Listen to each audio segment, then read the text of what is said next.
Hi மக்களே, last வீடியோவில் இயேசு கிறிஸ்து நம்மை சீஷர்களாக அழைத்திருக்கிறாரு.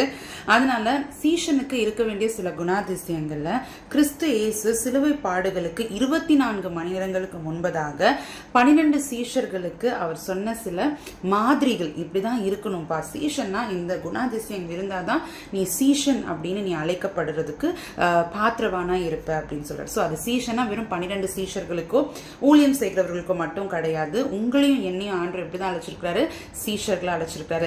சோ அதுல ஆண்டு சொல்ற முதல் காரியத்தை தான் இந்த நாள்ல பார்க்க போகிறோம்.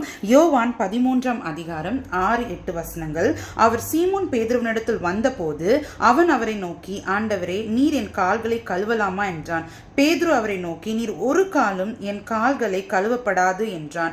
இயேசு அவனுக்கு பிரதியுத்தரமாக, நான் உன்னை கழுவாவிட்டால் என்னிடத்தில் உனக்கு பங்கில்லை என்றார். இந்த காரியத்தை குறித்து பார்ட் 1 வீடியோல நான் போட்டிருந்தேன். அந்த வீடியோ பார்க்காதவங்க கீழே டிஸ்கிரிப்ஷன்ல அதோடைய லிங்க் கொடுக்குறேன், நீங்க மறக்காம போய் அதை செக் பண்ணி பாருங்க. ஸோ இங்க என்ன நடக்குது அப்படின்னா, சீஷர்களுடைய கால்களை கிறிஸ்து இயேசு கழுவுகிறதை நாம் பார்க்கிறோம்.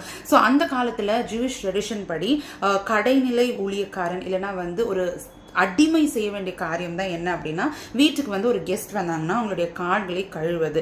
இந்த இடத்துல ரபி, போதகராகிய ஆசிரியனாகிய இயேசு கிறிஸ்து தன்னுடைய சீஷர்களுடைய கால்களை கழுவுகிறதை பார்க்கிறோம். அப்ப பேதுருவோட டர்ன் வரும்போது பேதுரு என்ன சொல்றாருன்னா, ஆண்டவரே, இதை நீங்க எனக்கு செய்ய, நீங்க குருவா இருக்கிறீங்க, நீங்க என்னுடைய கால்களை கழுவக்கூடாது அப்படின்னு சொல்லி பேதுரு சொல்றாரு.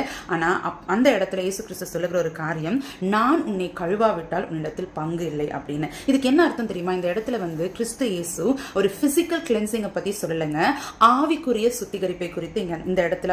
ஆவிக்குரிய சுத்திகரிப்பு அப்படின்னா என்ன அப்படின்னா, நம்ம ரட்சிக்கப்படும் போது நம்முடைய பாவங்களை அறிக்கை செய்து நம்ம பாவ மன்னிப்பின் நிச்சயத்தை பெற்றுக்கொள்கிறோம். நம்ம ரட்சிக்கப்படுறோம், கிறிஸ்து இயேசுவை நம்முடைய சொந்த ரட்சகராக ஏற்றுக்கொள்கிறோம். அந்த சந்தோஷத்தோட நம்மளுடைய கிறிஸ்தவ வாழ்க்கை நம்ம துவங்குறோம். ஆனா தினந்தோறும் இந்த இடத்துல பாத்தீங்கன்னா, நான் கழுவாவிட்டால் என்னிடத்தில் உனக்கு பங்கு இல்லை. இது என்ன சொற்றொடர்ல கொடுக்கப்பட்டிருக்கு அப்படின்னா, நிகழ்கால சொற்றொடர்ல கொடுக்கப்பட்டிருக்கு அப்படின்னா, பிரசன்ட் டென்ஸ்ல கொடுக்கப்பட்டிருக்கு அப்படின்னா, தினந்தோறும் இந்த சுத்திகரிப்புன்றது நம்ம ரட்சிக்கப்பட்ட போது நம்ம மனம் திரும்பி நம்ம பாவங்களை அறிக்கையிட்டு பாவ மன்னிப்பை பெற்றுக்கொள்ற அந்த ஒரு நேரம் மாத்திரம் கிடையாதுங்க.